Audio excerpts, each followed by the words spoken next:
This is the future, Mark. Wow. What are your main regrets in life? Happy wife, happy life. Happiness is not tomorrow. Happiness is right now. For the future. No muscles, no brains. Heart. Friends, we have a very special guest for you today. A legend, the trusted advisor, the author of methodology used by government leaders and corporate heads. Please meet the inimitable star of the management world, Dr. Ichak Adizes. You are internationally known expert in topics of organizational changing management. Changes exist in all levels, corporate and personal, very, very fast in nowadays. Last week, Elon Musk conducted a presentation of SpaceX Starship, and before that, he presented the Neuralink vision. Robots already removed physical labors, then they can remove some our brain functions. What we have to do next, in what skills and in future will be the key? Yeah, thank you for the question, because I was asked this question when I was in Moscow on my big BBI presentation to 1,400 people. Was the best question. What is the future of management? What is the future of humanity? Where are we going?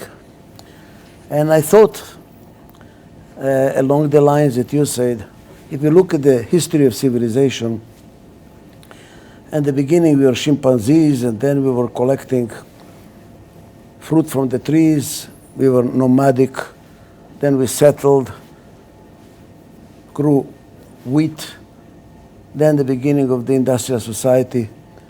There is a common denominator, muscles. The strongest hunter of the village was the head of the village, the strong muscle, the strength. Then advanced industrial revolution, we started thinking about efficiency, production line, supply chain. The brain came to play. Today, muscles are not so important anymore. It's all brain. We live in a data society, information society.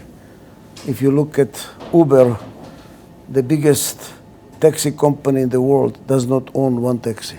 They own information. What does Facebook have? Information.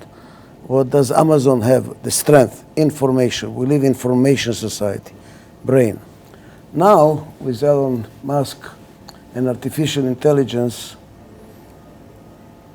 there is even say that in 20 years, when the baby is born, they will put a chip in his head, and he'll be smarter than his parents, and he'll be connected to the cloud. No more Alzheimer, no more need for brain. What's the future? And I said the future is the heart. No muscles, no brains. Heart.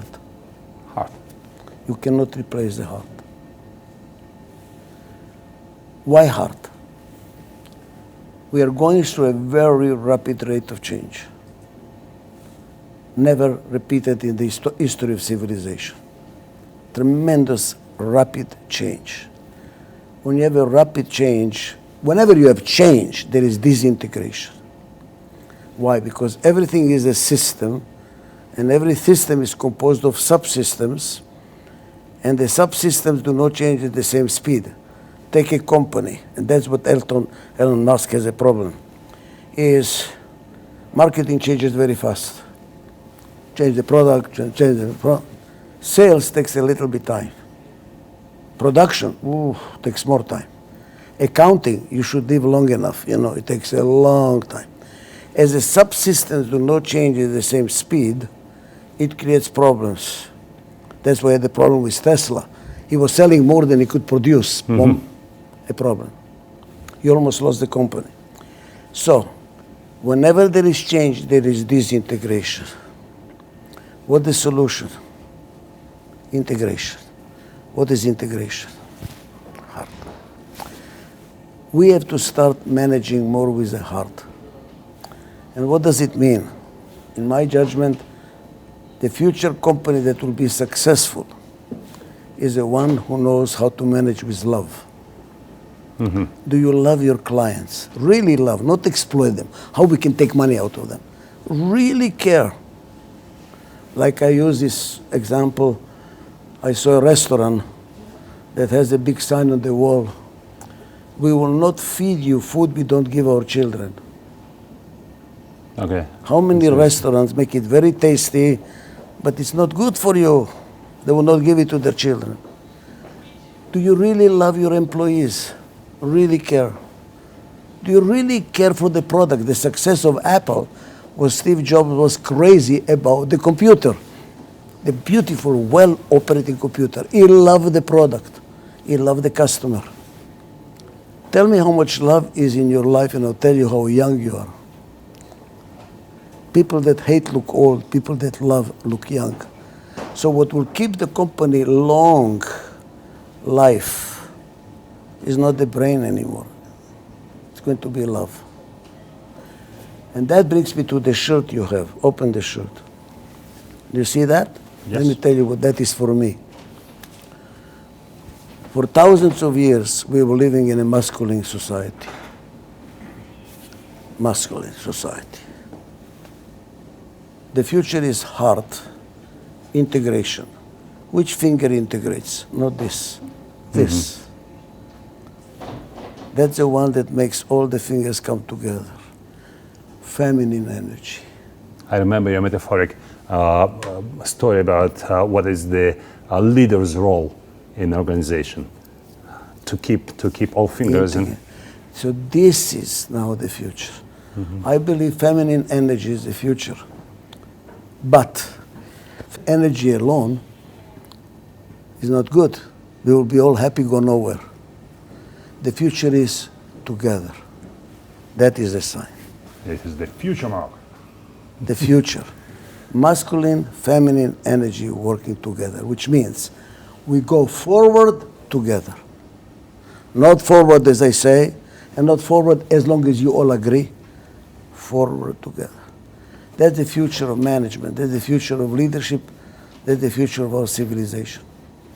And in this case, on and off, I can hear torture education doesn't matter in a question of success. What is the relationship between education, torture education, and success in nowadays? Because of change, we are getting old younger. Today, you can be old. In the music industry, my son is a composer. By the age of 25-year-old. In the tennis, by the age of 18-year-old. In the high tech, if you're 40 years old, you're old. Why? Because of rate of change. So what does it really mean then for education? Education should not be to know, but to know how to learn. When I got my doctorate, and I was very full of myself, I got my diploma in my hand, and students came out of a class taking an exam. I was holding my doctorate in my hand, and I said, let me see this exam. I would have failed. The day I got my doctorate, I was already obsolete. The world is changing so fast that to know is not good enough. Now what you have to do is learn how to continuously learn. Continuous. That's why my professor told me, Dr. Ichak, this is not the end, this is the beginning. And our education is to change now. To how do you learn to learn, not how do you learn to know. What do you think? Technologies, all new things we can see now in the progress. How it will impact? Will it decrease or increase level of happiness? Oof, what a good question. I was just interviewed by some big rabbi in the Kabbalah business. Kabbalah is happiness.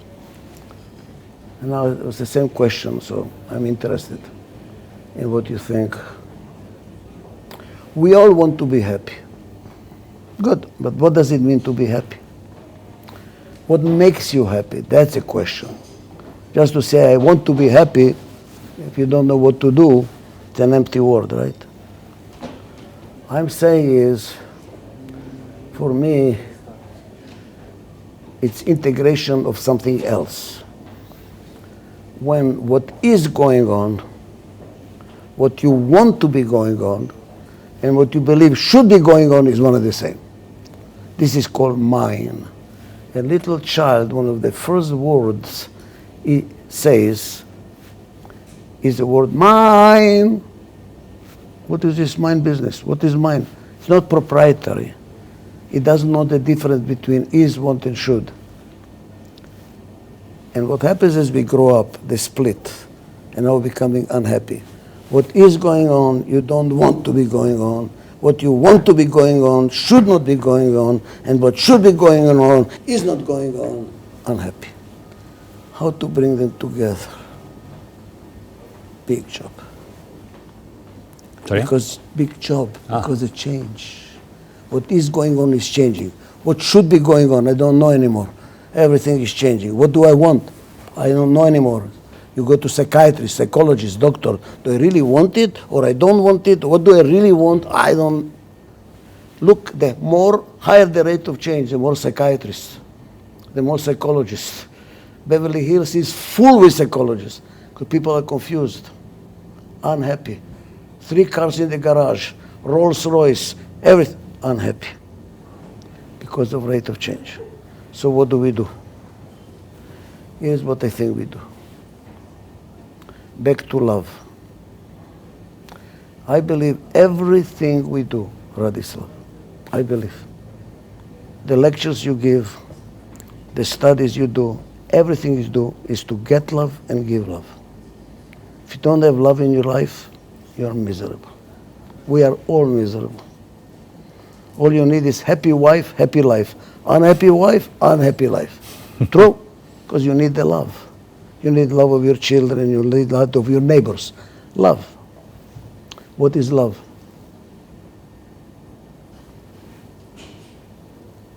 God. We all want to get closer to God. How do we get there? I learned this from a guru in India, in the Himalayas. Stop expecting. Stop what, say? Expecting. The moment you say, I want it, I expect it, you'll be miserable. What is. Do your best, leave the rest to God. Difficult task for entrepreneur. His decision had to be, all problems had to be done, decision had to be made, and employee doing many things wrong. How to be happy being an entrepreneur? You cannot be.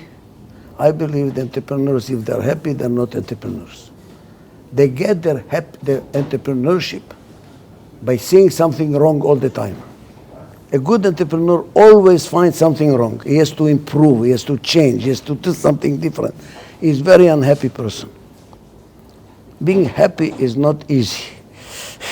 Being happy means looking at the world without trying to control it. Entrepreneurs try to control everything.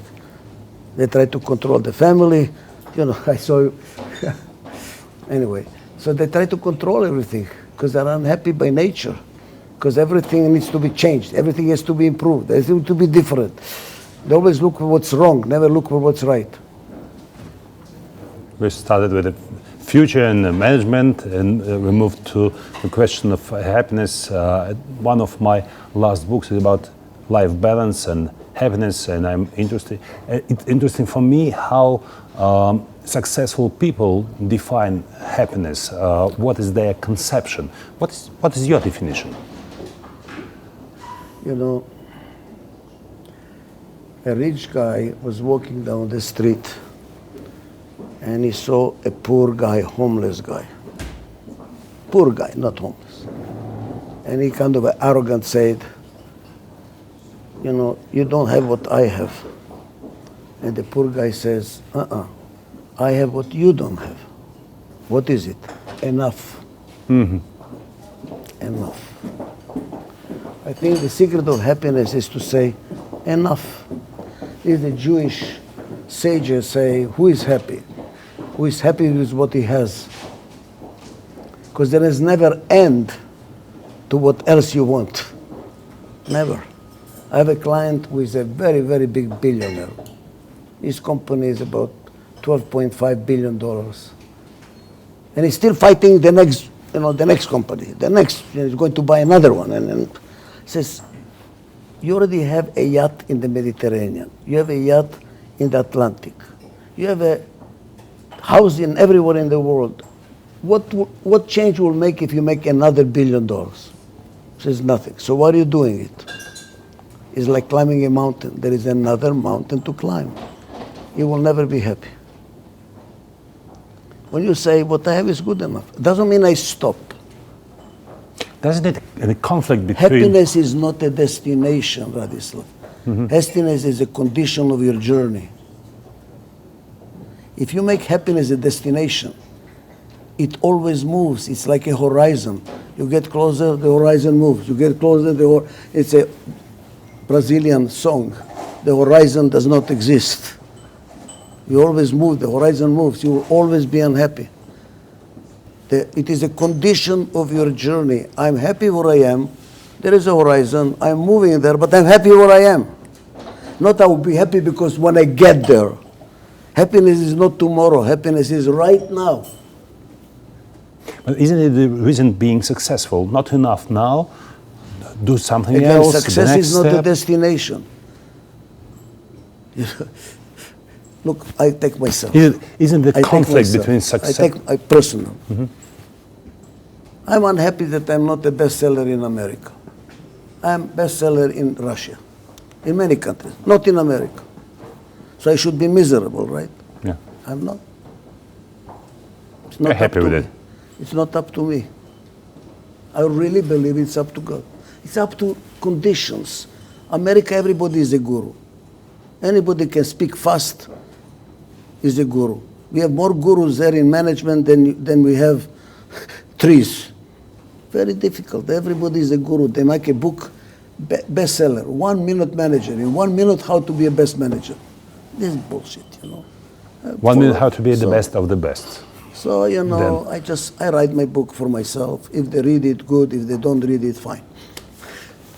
It's not a destination. It is to do the best you can, to be happy with what you do, to be proud of what you do. I call it management by pride.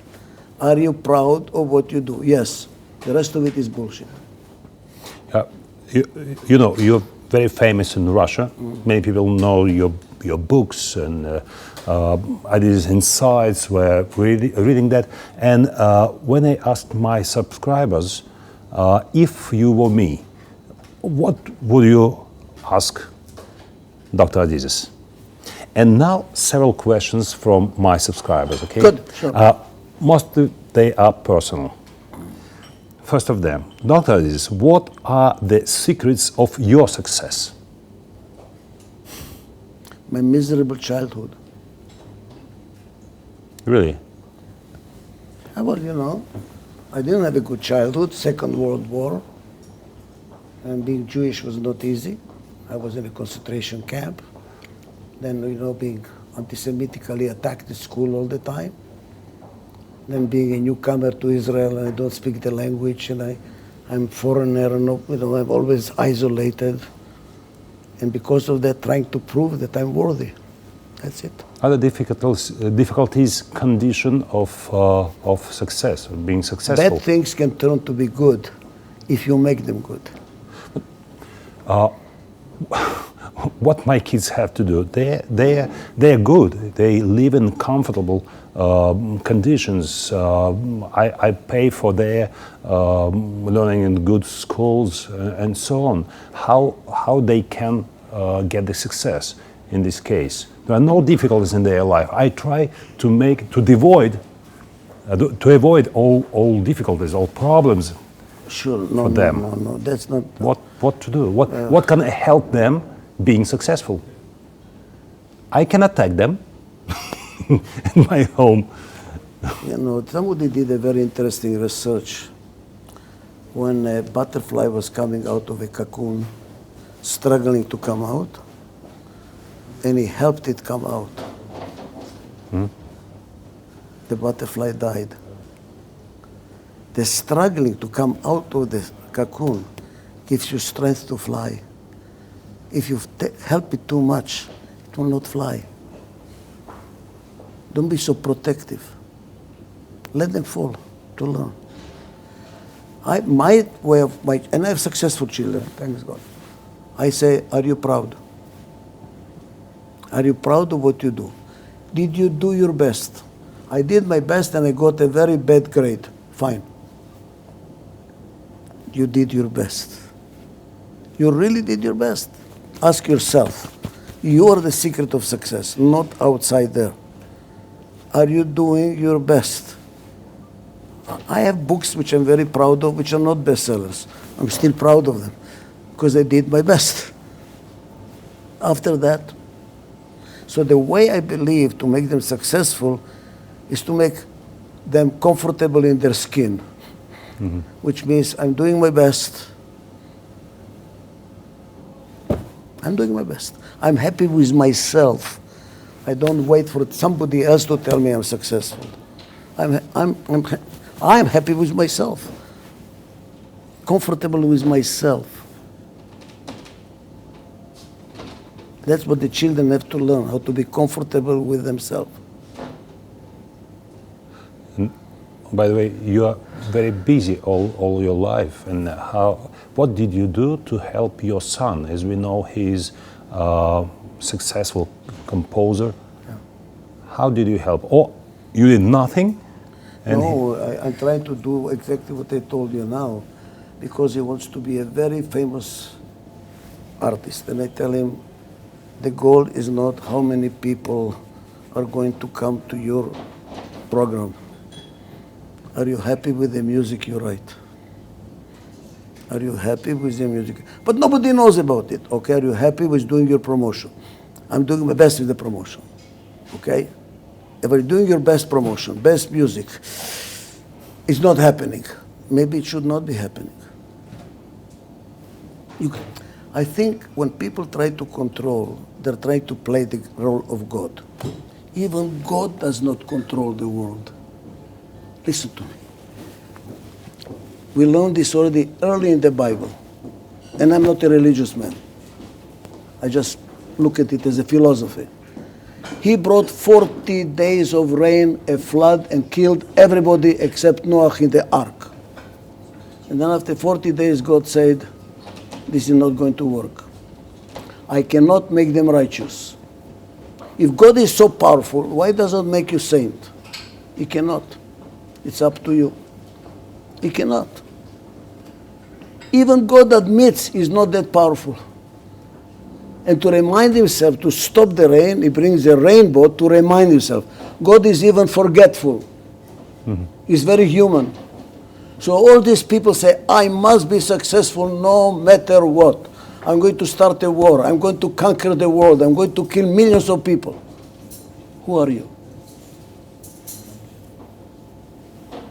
I think success is humility. To know your limits. To accept who you are. I would like to be tall like you. I'm not. So, the next question from subscribers. Which of your life goals have not yet achieved? And what are your main regrets in life? Wow. You're very intelligent subscribers. You know why? What I have not achieved. I had a dream which I'm Not achieved yet. My dream is so high that I don't think I'm going to achieve it. But there is again, Jewish sages expression. It's not for you to do it. It's not up to you to do it. Because we are all human. We have a limited lifespan. If you try to do it yourself, you're not going to achieve it. You need to have others that share your vision to follow and continue, because your lifespan is short. And I don't know whether I've created the continuity. That's what I'm afraid of. Because if I see that there is continuity, then I can go. Because someone is going to continue the vision. That's up, we'll see what happens. So I don't feel comfortable just people reading my books. I mean, reading the books is nice, but it's not good enough. Because what I wanted to establish is a hospital for organizations. Organizations get sick. And now not to have just a coach or a consultant write report, a hospital for organization, where we treat organizations. And I developed the methodology. I have the methodology, I have manuals, I have protocols, everything is ready. But the organization is not ready. And that's what I don't know whether I'm going to achieve it or not. And then even when you achieve it, whether it's going to be living up to the standards that I have, or it's going to kind of become Inca ruins, I don't know. Shimon Peres, jokingly, was a good friend, Nobel Prize winner in peace. He died 90-some years old. Ask him, what do you want to be written on your what is it called? On your stone. He says, died prematurely. Mm-hmm. We all die prematurely because we all have dreams which are not fulfilled. We have to live with that. And the second question you had is, what was the second one? What are your main regrets? Hope you don't make me cry. I didn't spend enough time with my children. That's my biggest, and you cannot repair it. I was traveling too much around the world, lecturing, trying to change the world, not spend enough time with my children. And they are not children already. They're big now. Yeah. And some of them have their own families. Many of the entrepreneurs wake up to that realization when they have the grandchildren. Now they give everything to the grandchildren, what they did not give their children. It's not the same. Not the same. Okay. The next question. I received a lot of questions, but I deleted most of them. But I left this one. Who controls the world we live in? Who controls the world? Okay, I was asked about, I think 10 years ago, by 100 Jesuit priests to speak to them what I believe is God. And I'm not a religious man, so what is God? 200 Jesuit priests, I mean, that was a big challenge. I took it on myself. I tell you the conclusion I arrived. Who controls the world? They say God. What is God? God, for me, is not some Zeus-like sitting on a chair, watching, you will live, you will die, you bad guy, you good guy. No. That's Zeus. You still copy Zeus one way or another.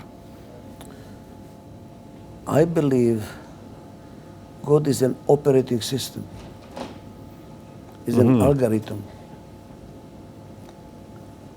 with rules. And the rules are all complementary energies. Everything is complementary energies. Everything you see is complementary energies. And the rules, how the system operates. It's an operating system that runs everything that's happening. And everything you see is an application of that operating system. A tree is an application. We and the tree share a lot of commonality. So there is an operating system and applications. And everything you see is an application of the same operating system. Unique application, but they... Unique, but they have a commonality in operating system. Now, the operating system, I think I know what it is. It's synergy and symbiotic relationships. Symbiotic is growthful, evolutionary, synergistically, interrelated. We are all interrelated. So synergy and symbiosis, which is driven by which is manifested in conflict, because they're in conflict. And the conflict can be destructive or constructive. And I believe the world is not created just by God, but also by the devil. It's a complementary team of them. Both of them created the world. Now, if you worship love, you serve God. Integration, constructive conflict. If you serve disintegration, like Nazism, racism, fascism, communism, fanatic religion, what happens? One way, another way. That's not synergy. Look at this. But how all these things exist? Look at this. You see this? What do you see here? You go to church. The saint is standing like this. All the saints are standing like this. What the hell is this? Be different together. That is a message. That is a blessing. And this is, don't be together. That's what happens, okay, in a marriage. We are different, not together. Different together. Now, fascism, racism, communism, they all say, be together the same. Look what happened. Paralysis. It will break down. There is no change. The trick is to change together. So, who is creating, what is managing the world is a system with rules. And if you understand the rules, which I think I do, is you know how to make the system work for you and not against you. Right now, we are falling apart. The world is falling apart. And my job is try to teach not to allow that to happen.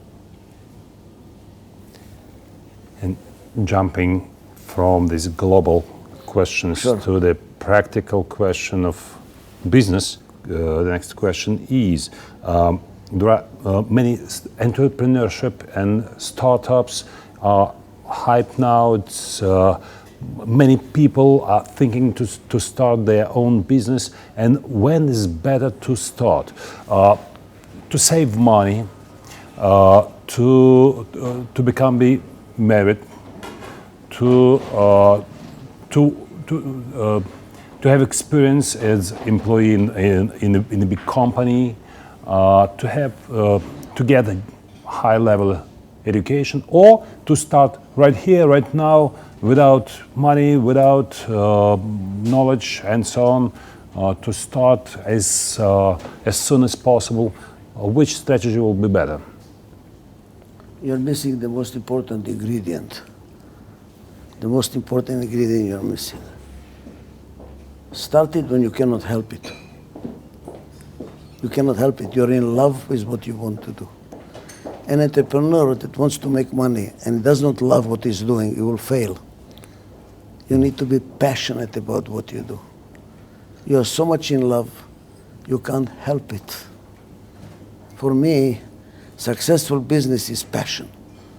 Successful businessmen are passionate about their job. Steve Jobs was passionate about the computer. You know, I think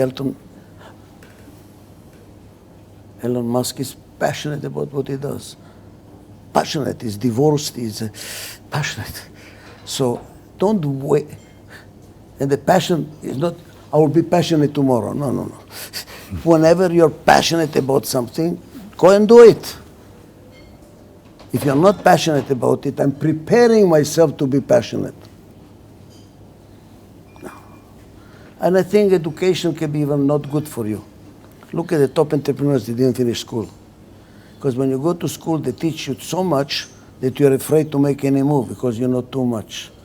Some of my entrepreneurial clients do not know enough, thanks God, because they dare to do something. They're passionate about it. I would say education should be there, but be careful how much you have it. Especially today, we teach too much. We teach too much. People are... Many colleagues they have an answer before they know the less question. than we need. They have the answer before they know the question. The important thing is be passionate about what you do. Because if you're passionate about what you do, you will make mistakes, you will learn from the mistakes, then the learning has value. It's not learning for nothing, it's learning for something you want to do. That's it. Dear Okay. Dr. Adizes, thank you for your Radislav. time. Thank As you. you know, in an hour from now, you will present Спасибо. for 50,000 people, and Good. all the best in your presentation. Thank you. And good luck in all issues I drink you to do. that. Thank you.